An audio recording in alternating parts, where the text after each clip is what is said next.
السلام علیکم ورحمۃ اللہ وبرکاتہ۔ دوستو، آپ سن رہے ہیں راشد رضا باز عشق اول عشق آخر۔ حضرت ابوبکر نے اپنی وفات سے چند گھنٹے بیشتر سید عائشہ سے پوچھا کہ نبی علیہ السلام کی وفات کس دن ہوئی اور کتنے کپڑوں میں دفن کیا گیا۔ مقصد یہ تھا کہ مجھے بھی یوم وفات اور کفن و دفن میں نبی علیہ السلام کی موافقت نصیب ہو۔ زندگی میں تو مباشرت تھی ہی، صحیح فوت ہونے میں بھی مباشرت مطلوب تھی۔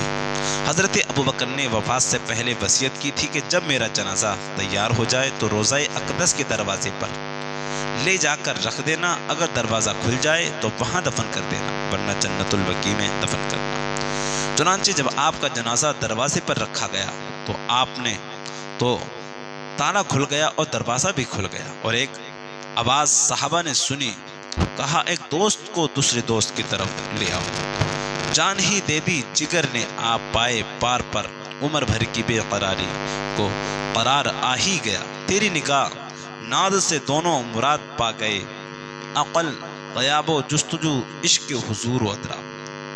آپ کی وفات پر حضرت عمر کی حالت اس طرح ہوئی۔ حضرت ابن عباس فرماتے ہیں کہ جب حضور علیہ السلام نے دنیا سے پردہ فرمایا تو حضرت ابوبکر حضور کے حجرے سے مسجد میں تشریف لائے۔ اس وقت حضرت عمر مسجد میں لوگوں میں بیان کر رہے تھے کہ حضرت نے اللہ کی حمد و ثنا اور کلمہ شہادت کے بعد فرمایا، تم میں سے جو آدمی حضور صلی اللہ علیہ وسلم کی عبادت کرتا تھا اسے معلوم ہو جانا چاہیے کہ اللہ ہمیشہ زندہ رہے گا، ان کو موت نہیں آ سکتی۔ اور اللہ نے قرآن مجید میں فرمایا، وما محمد الا رسول قد خلت من قبلہ الرسل،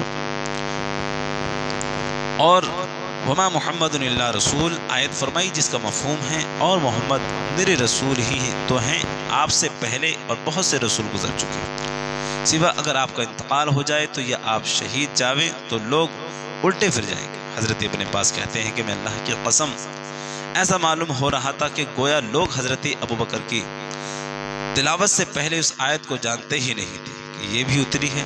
تمام لوگوں نے حضرت ابوبکر سے اس آیت کو ایک دم لیا اور ہر آدمی اسے پڑھنے لگا۔ حضرت عمر بن خطاب نے فرمایا، اللہ کی قسم جو ہی میں نے حضرت ابوبکر کو یہ آیت پڑھتے ہوئے سنا تو دہشت کے مارے کانپنے لگ گیا اور میرے پیروں میں اٹھانے کی سکت نہ رہی اور میں زمین پر گر گیا، اور جب میں نے حضرت ابوبکر کو یہ آیت پڑھتے ہوئے سنا تب مجھے پتا چلا کہ حضور کا انتقال ہو گیا۔ حضرت زید بن اسلم کہتے ہیں کہ ایک دن حضرت عمر بن خطاب دیکھ بھال کرنے نکلے تو انہوں نے ایک گھر میں چرخہ چلتے ہوئے دیکھا، اور وہ اس کے گھر کے قریب گئے تو دیکھا کہ ایک بڑھیا کاٹنے کے لیے اپنا اون تیر سے دن رہی ہے اور حضور کو یاد کر کے یہ اشعار پڑھ رہی ہے جن کا ترجمہ ہے کہ حضور محمد صلی اللہ علیہ وسلم پر نیک لوگوں کا درد ہو، یا رسول اللہ آپ پر چنے ہوئے بہترین لوگ درود بھیجیں، آپ راتوں کو خوب عبادت کرنے والے اور صبح سحری کے وقت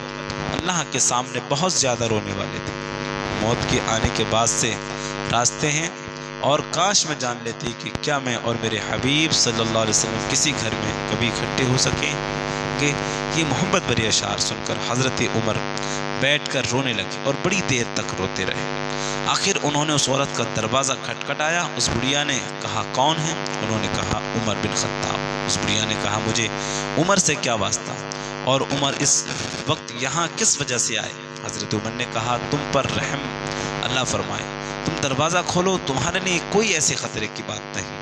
چنانچہ اس بڑھیا نے دروازہ کھولا، حضرت عمر اندر گئے اور فرمایا ابھی تم جو اشعار پڑھ رہی تھی ذرا مجھے دوبارہ سنانا۔ چنانچہ اس نے وہ اشعار دوبارہ حضرت عمر کے سامنے پڑھے۔